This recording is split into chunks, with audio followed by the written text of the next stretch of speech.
You have probably noticed it. The moment you stop chasing someone's approval, they suddenly lean in. Not because you played a game, but because something in the dynamic shifted, and you didn't even realize what you did. Here's what most people don't understand about relationships. The harder you try to be liked, the less others value your presence.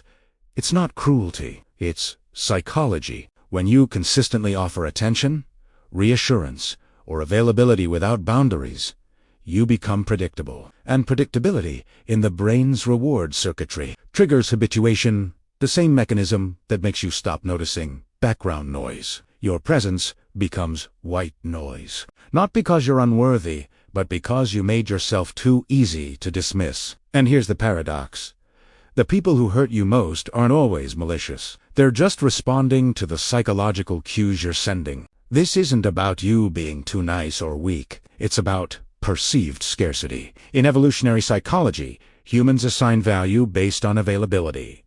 What's abundant is assumed to be what's scarce is assumed to be valuable. Your attention, your time, your emotional energy, these are resources. And when you give them freely, without reciprocity, you signal low value, not because you are low value, but because that's how the unconscious mind reads behavior. You've been operating under the assumption that love means constant availability. But attachment theory tells us something different. Let me show you how this works in the brain. When someone doesn't have guaranteed access to you, their brain activates the seeking system. This is the same dopamine-driven circuit that makes uncertainty so compelling. It's why intermittent reinforcement, unpredictable rewards, create stronger emotional bonds than constant reassurance. Think of a slot machine. If it paid out every time, you'd walk away after one win.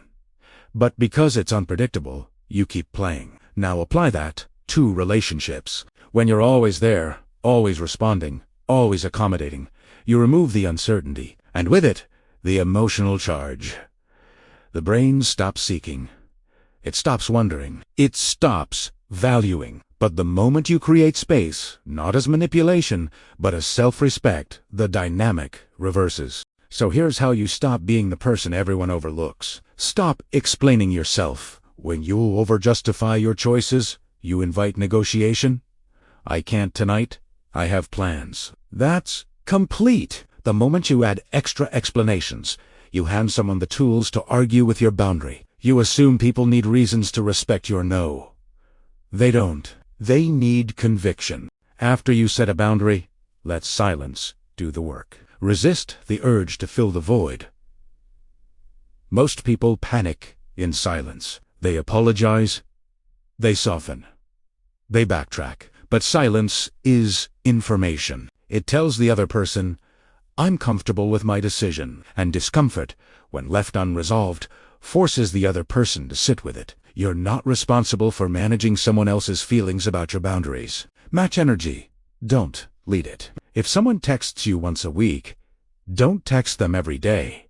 This isn't about scorekeeping. It's about reciprocal calibration. Secure relationships are built on bidirectional effort. When you overfunction, the other person underfunctions. Resentment grows on both sides. You feel unseen. They feel pressured. Match the energy. Let the relationship find its natural rhythm. Withdraw attention without announcement. You don't need to declare that you're stepping back. Just stop leaning forward. Stop initiating.